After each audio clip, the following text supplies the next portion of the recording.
کیا خوبصورت یہ سفر تھا کہ بامقام تک جانا، سدرۃ المنتہا سے آگے جانا، اللہ کریم کا دیدار کرنا، پھر گفتگو کرنا، جنت کے طبقات کی بھی سیر ہوئی۔ لیکن اس سے پہلے ایک بڑا شاندار ایونٹ اسی سفر میں ہوا، اور وہ مسجد اقصیٰ میں نبی پاک علیہ الصلوۃ والسلام نے جو انبیاء کی امامت فرمائی، اس کے احوال بھی کچھ بیان کر دیں، اور اس کا بھی ریزن کیا ہے علماء نے بیان فرمایا، بتائیے۔ مسجد اقصیٰ میں نبی پاک صلی اللہ علیہ وآلہ وسلم جب پہنچے تو انبیاء علیہ الصلوۃ والسلام پہلے سے وہاں پر موجود تھے، اور یہاں پہنچنے سے پہلے ہی نبی پاک علیہ الصلوۃ والسلام حضرت موسیٰ علیہ السلام کی قبر کے پاس سے گزرے تھے۔ مسلم شریف کے اندر ہے کہ میں موسیٰ علیہ السلام کی قبر کے پاس سے گزرا تو وہ اپنی قبر میں نماز پڑھ رہے تھے، لیکن جب نبی پاک علیہ السلام مسجد اقصیٰ میں پہنچے تو موسیٰ علیہ السلام پہلے وہاں پر موجود تھے، تو وہاں بھی تھے، وہاں بھی تھے، وہاں بھی تھے، چھٹے آسمان پر بھی تھے۔ اچھا، اب سرکار علیہ الصلوۃ والسلام جب وہاں پر پہنچے تو جبرائیل امین علیہ الصلوۃ والسلام ساتھ تھے، تو اقامت انہوں نے کہی، اور پھر نماز امامت کے لیے نبی پاک صلی اللہ علیہ وآلہ وسلم کو آگے مصلی پہ بڑھا دیا، اور سرکار علیہ الصلوۃ والسلام نے اس نماز کی امامت فرمائی۔ گویا یوں کہہ لیں کہ یہ کائنات کی شاید سب سے عظیم ترین نماز تھی، اللہ اللہ، کہ جو مسجد اقصیٰ میں ہو رہی ہے، جس میں امام الانبیاء ہیں اور جس میں مقتدی اللہ کے سارے نبی ہیں۔ اللہ اکبر۔ اس جماعت میں جو ہستیاں جمع ہوئیں،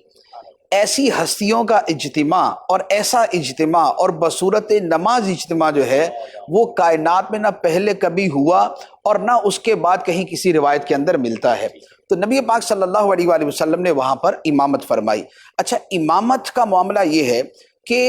امامت جو شریعت کے نزدیک ہے اور جو اللہ کے نزدیک ہے، اس کا مقام و مرتبہ ایک بڑے مختلف انداز میں ہے۔ جیسے ہمارے ہاں تو کوئی بھی مسجد کا امام ہوتا ہے، نماز پڑھا لیتا ہے، ہم دیکھتے ہیں بھی امام نماز ہو جائے گی اس کے پیچھے تو اس کو نماز پڑھا دیتے ہیں، لیکن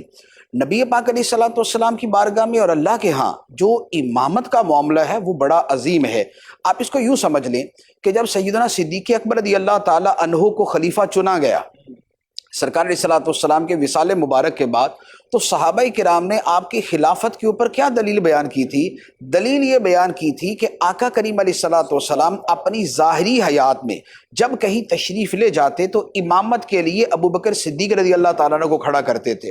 اور اسی طرح جو آخری ایام میں نبی پاک علیہ السلام نے امامت کے لیے مقرر فرمایا تھا وہ صدیق اکبر رضی اللہ تعالیٰ عنہ کو فرمایا تھا۔ تو جنہیں نبی پاک علیہ السلام نے دین کے معاملے میں ہمارا امام بنایا ہے، دنیا کے معاملے کے اندر بھی ہم انہیں اپنا امام بناتے ہیں۔ یہ ہے صحابہ کرام کا سینس، جو دین کی سمجھ ہے، جو فہم دین ہے، وہ یہ ہے۔ اس کا مطلب یہ ہوا کہ جو اہل ہو، جو احق ہو، جو زیادہ حقدار ہو، جو زیادہ فضیلت والا ہو، مصلی امامت پہ اسے کھڑا کیا جاتا ہے۔ تو نبی پاک علیہ الصلوۃ والسلام صف انبیاء میں موجود ہیں، اب یہاں پر مصلی امامت پہ اسے کھڑا کیا جائے گا جو فضیلت میں سب سے آگے ہو، جو کمال میں سب سے آگے ہو، جو فضائل میں سب سے آگے ہو، جو اللہ کی بارگاہ میں مرتبے میں سب سے آگے ہو۔ تو نبی پاک علیہ الصلوۃ والسلام کو مصلی امامت پر اس وجہ سے کھڑا کیا گیا۔ دوسرا یہ ہے کہ امام وہ ہے کہ جس کی پیروی کی جاتی ہے۔ امام اسی لیے بنایا جاتا ہے، انما جعل الامام لیؤتم بہ، امام کو اس لیے امام بنایا جاتا ہے کہ اب اس کی پیروی کی جائے۔ تو نبی پاک علیہ الصلوۃ والسلام کو امام بنا کے یہ بتا دیا گیا کہ سارے نبیوں کو بھی پیروی کرنی ہوگی تو نبی پاک علیہ الصلوۃ والسلام کی کرنی ہوگی۔ اور یہ وہ بات تھی جو قرآن مجید کی اس آیت میں تھی کہ جب اللہ نے نبیوں سے وعدہ لیا کہ یہ رسول اگر تمہارے درمیان تشریف لے آئیں تو تم نے ان پر ایمان لانا ہے اور ان کی مدد کرنی ہے۔ اور دوسری طرف نبی پاک علیہ الصلوۃ والسلام نے فرمایا، لو کان موسیٰ حیا ما وسعہ الا اتباعی، اگر موسیٰ بھی میرے سامنے زندہ سلامت موجود ہوتے، اگر میرے سامنے موجود ہوتے تو میری اتباع کے بغیر ان کا بھی گزارا نہ ہوتا۔ تو موسیٰ علیہ الصلوۃ والسلام ہوتے تو بھی نبی پاک علیہ السلام کی اتباع کرتے۔ عیسیٰ علیہ الصلوۃ والسلام قرب قیامت میں آئیں گے، شریعت محمدیہ پر عمل کریں گے، نبی پاک علیہ الصلوۃ والسلام کے دینی کو پروموٹ کریں گے۔ تو یہ سارے نبیوں کو اقتداء کروانا، یہ اقتداء کروانا اس بات کے لیے تھا کہ تم مقتدی ہو، امام یہ ہیں،